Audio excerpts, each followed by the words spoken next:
Oh, hello, this is Tak Chung from Walk with Tak. Welcome to my YouTube channel. If you enjoyed this video, please like, subscribe, and share. If you have any questions regarding this video or any other video that I have posted in the past, please feel free to write to me at walkwithtak@gmail.com. And if you have any videos that you would like me to make, please let me know. And I'm looking forward to hearing from you. Several weeks ago, I was at a Chinese Asian supermarket, which is located in Aurora, in a suburb of Chicago. I was overwhelmed by all the noodles that they have. I would love to try them all, and the amount of noodles they have is absolutely overwhelming. Not only they have different kinds, but they also have many different brands as well. Now, this is only a small portion of what they have. In fact, they have about 3 or 4 more aisles just like this. I finally pick up something that I like. Actually, I have had these noodles before. This is a noodle that is a thick noodle, and it is referred to as a knife-cut noodles. Apparently, they cut the noodles by knife. This noodle reminds me very much similar to that type of noodles that one finds in chicken noodle soup. So I bought this noodle, and I decided I'm going to give it a try. And fortunately, because now I have a template for boiling noodles. In fact, the best way to boil noodles is in a wok.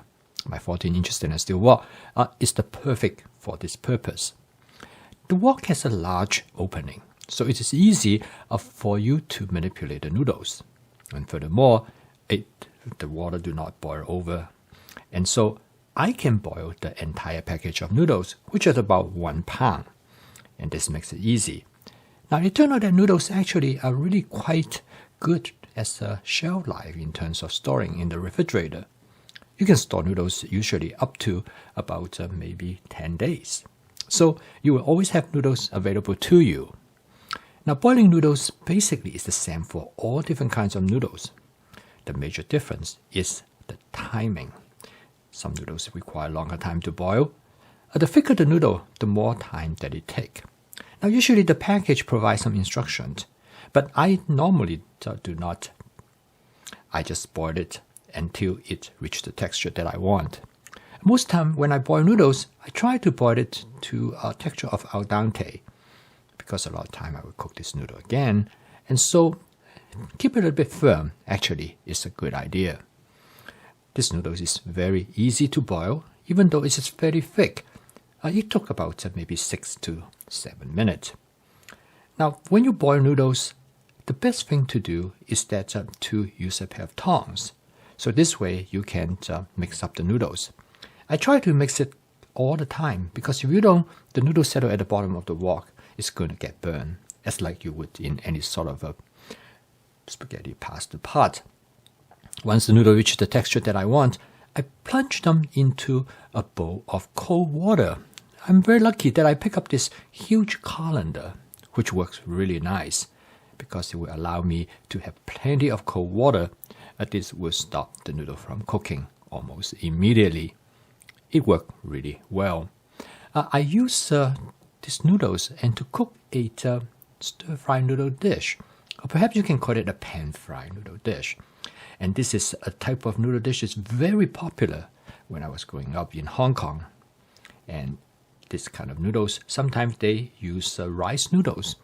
And the burnt part of the noodles is really make the noodles taste good. And the traditional wok chi is because of this burnt noodles.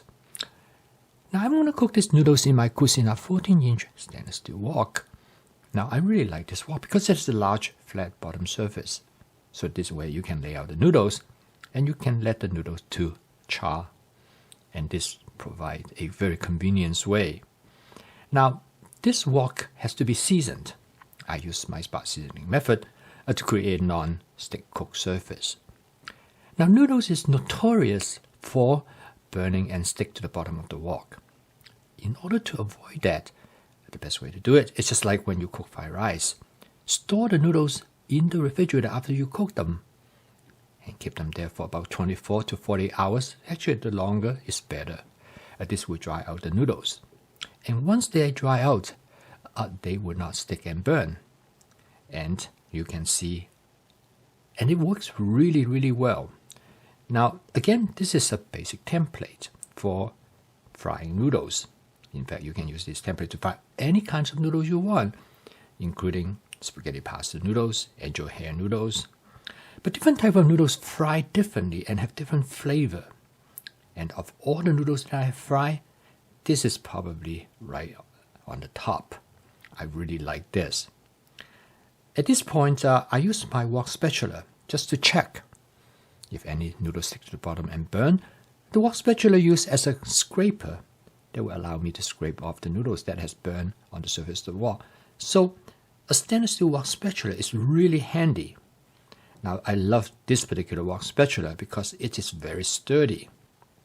Okay, looks like nothing stick, everything doing very well. I use my tongue to toss the noodles. Now here is a little trick. If you want your noodles to burn and to char, and then use only a small amount of oil, but you have to agitate it constantly because otherwise it's going to burn. And in this case, it will actually create a burn flavor that you might not like. The trick is that to use just the right amount of oil, not too much, not too little. Too much oil, it will not char properly. Too little, it will burn too much. So this is kind of balance, and this is one thing great about stir frying because you can always make changes. Next, I'm going to season the noodles with my wok with tak basic seasoning mix. This will create a nice flavor for the noodles. And in this case, you can eat the noodles standalone just the way as it is. It actually makes a really great snack. And then I put some chopped scallions over it. The chopped scallion give the noodle a nice onion flavor. And together, they actually make the noodles taste really good. In fact, you don't need anything. You can just eat it the way as it is. But of course, most of the time you don't. You cook the noodles as a supplement, as a source of carbohydrate to a meal that you will include other food ingredients. Now, in this particular case, after I cook the noodles, I set it aside. And because of this noodles, I'm going to cook another dish. Now, this is usually the case how I cook my noodles. I very rarely just eat the noodle by itself. I always cook something else to go over the noodles. Now, for this particular dish, the best way is to set the noodles aside, and then you put whatever food ingredients that you cook on top of it. Now, in this case, I cook a vegetable medley dish.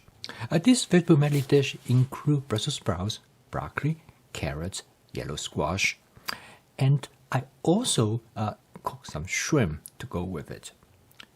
Now, the nice thing about using this approach is that you can keep the crispiness of the noodles, so that if you cook the noodles together with the other vegetable ingredients, then the noodles will be softened. Then you will not have this nice crispy charring texture. I also cook some shrimp together with the vegetables. So you can see here, the noodles provide the source of carbohydrate, but it also maintains its distinct characteristics. It has its own flavor because I flavored it with the wok with tak basic seasoning mix, as well as with scallion. Most importantly is that it will maintain that crispy charring texture. So it will give the noodles a distinct flavor from the vegetable dish. So consequently, you have the contrast between the two dishes. And this is referred to as combinatorial stir frying. Means that you cook the ingredients separately and then you combine them together. This is the best way to create interesting flavor in a dish. And quite often, the most interesting aspect when you stir fry a dish, or any type of dish, is to maintain the distinct flavor of the individual ingredients. So last but not the least, I garnish the dish with some fresh bell pepper. Again, I do not cook the bell pepper because I love the distinct flavor of the bell pepper. When you don't cook the pepper, they remain that crispy texture, which I really enjoy.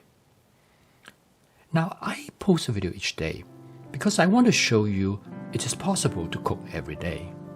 Now, I cook this dish in less than actually about 15 minutes from start to finish. And this provides me with a really nice meal. So the fast cooking system will allow you to make home cooking as part of your daily routine, and you will find your cooking is interesting, creative, fun, and enjoyable. So if you'd like to learn more about my fast cooking system, please subscribe to this YouTube channel. So keep on cooking. I will see you tomorrow.